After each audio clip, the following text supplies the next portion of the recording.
Actually, just had a good dialogue with these gentlemen. We're gonna take off now. Video coming soon. God bless. Man, Captain Tazama Mahath had a hell of a sit down with Vocab Malone. So I'm gonna tell y'all what happened, man. Vocab hits me out the blue. I ain't talked to him in a little bit. Vocab hits me, and Vocab like, hey man, I'm gonna be in San Diego. Is there anybody I can talk to?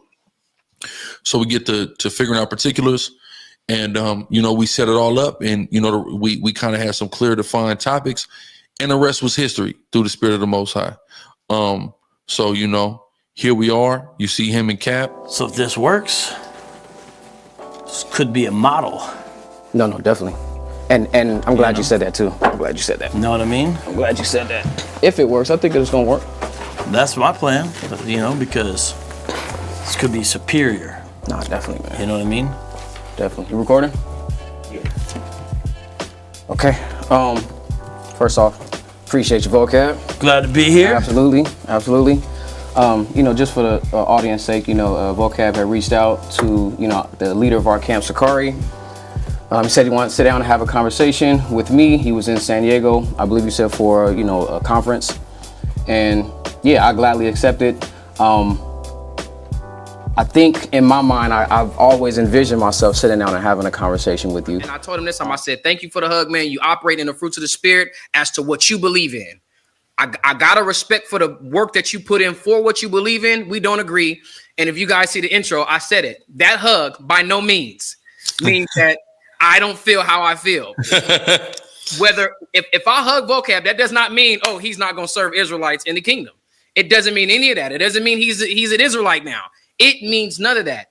The ignorance that I'm seeing in the comment boards on this video, it's reminiscent. It mirrors what Esau used to say about us. They refused to put change in our hand because they felt like if they touched the black person, they turn black. Mm-hmm. We're not that dumb, man. We're not that simple. So it was a way to eliminate the excuses so that everybody would just have to focus on the information and not anything else after that. And it's just a thing of maturity. We've all been there. It would be very, very sad for you to look up and you've been in this truth 10 years and you're the exact same in demeanor and in character as you was when you first started. Man, and that take me back to a private conversation you and I were having a week or so ago about people being mad when you grow. People are mad at other people's growth because they didn't grow. So if you with somebody or you around somebody in any type of proximity or relationship and you grow and they don't, they're mad at you because you grew. Their problems with you will be your growth. Thanks. And you often hear people say, hey man, you've changed. I have. Thank you. Thank you for noticing. Hey, work into this. Hey, for the better. Like you said, I've worked. But with that, I want to just also say that, that hug by no means means that I don't believe in what I believe. I still believe that, Blacks, Hispanic, and Native Indians are Israelites. I don't believe Vocab is one. I believe that, as Vocab not being an Israelite, he will still serve Israelites in the kingdom of heaven. But with that being said, and that opposition of opinion and perspective, there still can be a cordial relationship. There still can be a respectful relationship where we can have these dialogues here. So I want to make sure that we emphasize that. And right before we just started recording, Vocab literally just said this could serve as a model. I definitely want this to serve as a model. I feel like the interactions between the Hebrew Israelite community and the Christian apologist community has been filled with too much things that have nothing to do with the Bible. I want us to stick to the text. I want us to stick to the information. I want us to stick to the knowledge that is available so that there could be, an honest perspective and opinion on both sides. I by no means have any desire to belittle Vocab or to call him names or again to make this dialogue about anything other than the topics that we're going to discuss and as it pertains to the Bible. So I think this should set an example. And I definitely want to be that example. I definitely want to be that example for, the side that I represent moving forward. Agreed. And if I may. Absolutely. Go ahead. So this could be a model. Like I said, that's the hope. To a certain extent, somewhat historic. I don't think, to my recollection, a Christian apologist has went and been in a school situation like this. I don't think that's ever happened before. If it has, I'm not aware of. So that's a good first step, I think, hopefully to model that element where there's enough respect and trust that something like that could go down. So that's a positive. There's been all kinds of interactions with Sicarii and Christian apologists, and then Sicarii and myself, and then Hebrew Israelites and myself and apologists. But everything doesn't have to be exactly how it's been. We can be unburdened by what has been. Definitely. You guys know the reference? No one knows the reference? Kamal Harris would always say that. We can be unburdened by what has been. Anyways. Yeah, I didn't pay too much attention. It was just kind of a funny line anyways. So we don't have to let that stop us going forward, whatever's been. Now, as far as why this is important, ultimately, YouTube and all that could go away tomorrow, and this would still be important because it's life and death. For us, it's not a game. It's a very serious matter where it's not a matter of well, you scored more points or this or that. For us, it's life and death in that unless a person comes through Christ of the Bible, that person will die in their sins. And they're not vanquished. They don't have to get people grapes. They actually spend eternity in the lake of fire, eternal conscious torment. So I understand you're like, hey, Vocab's going to serve Israelites. My concern for you is I don't want you to experience eternal conscious torment in the lake of fire. That's a very real thing. If I didn't care about you, I wouldn't care about that. But that matters. And people that you influence, that matters. That's significant. We truly believe that.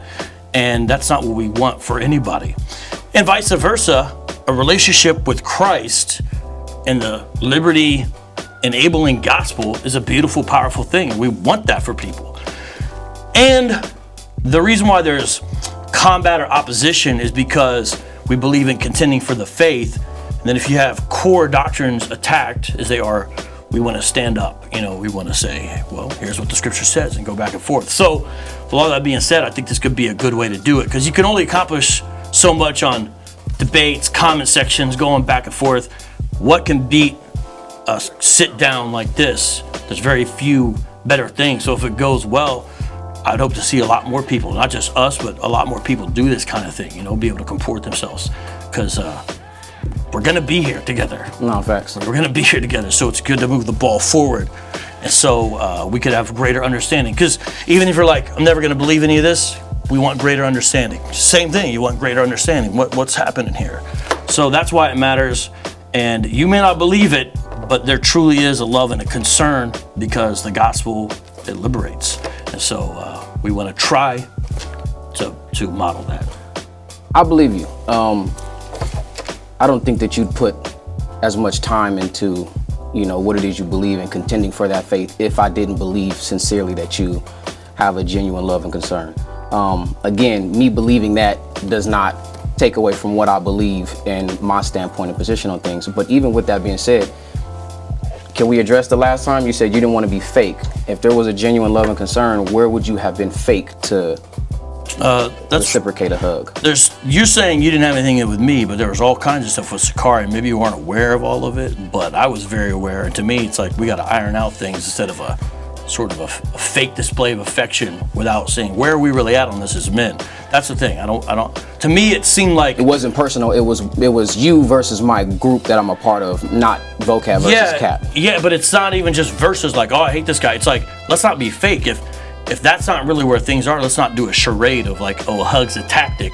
That's what it felt like. You felt like the gesture for me was fake. Would have been fake. Yeah, and especially under those conditions. I felt like you should have addressed that right then and there. I could have made it very clear as to my standpoint on, again, me giving you a hug and me within good faith.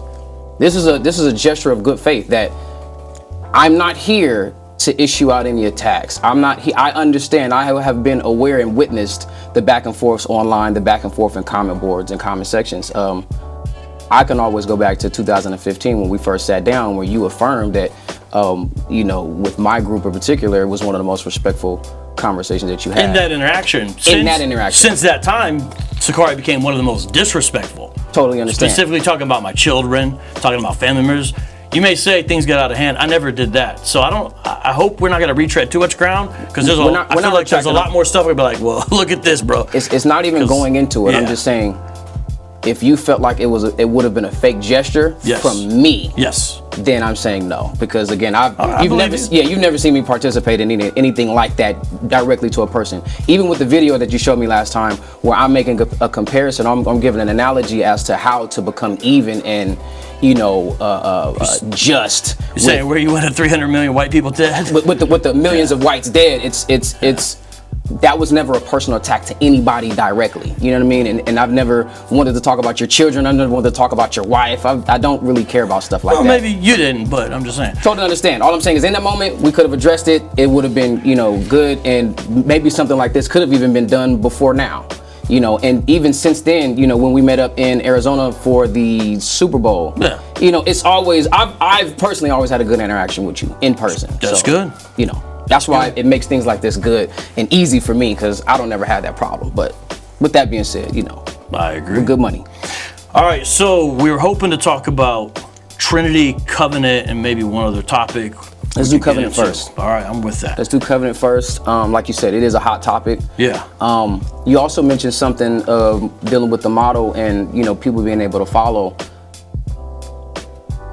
I want to make sure that both sides have established their point of view, and I also want to make sure that we are addressing things that maybe we feel like the other side is missing. Right? Yeah. That's why whatever you want to call it and label it, debate, discussion, or whatever, I want to make it more of a discussion, because it's like, I know I'm not going to convert you today. You're not going to convert me today. But what we can establish and put on the table is our strong reasoning and arguments, so that both sides not only can agree or disagree, but even then you can even in post-production scrutinize the things that I'm bringing forth. And we don't want anything to get lost in, again, name calling and trying to score points or win. My side, your side, let's address the things that maybe we're missing, not understanding, or that you consistently see the other side overlook and miss. Yeah, and so covenant is important with that. Definitely. These are the things that's motivating me to operate in the way that I am. And because I don't lose nothing for it. You know what I'm saying? Exactly. My objective and my drive and motivation, man, is to get this information out and to stand boldly in the face of our oppressors, man, and declare their judgment and our righteousness and our deliverance and salvation. So, all of this stuff going into it, man, y'all just got to start paying attention. And I hope everybody, can enjoy their maturation process as much as I have, because I love the direction that the Most High has myself going in. Like Chief said, we have conversation. Love the direction that the brothers going in, and that the camp is going in. And the camp is going. We love the direction. It's the right direction. Man, I hope it just spreads, because we get to have stuff like this where they can't run, man. They can't run. Let's eliminate these excuses. Keep it book, chapter, verse, and you know what I mean? We let the cards fall where they do, man. All praise to the Most High. Yes, sir. Well, let's get off into it.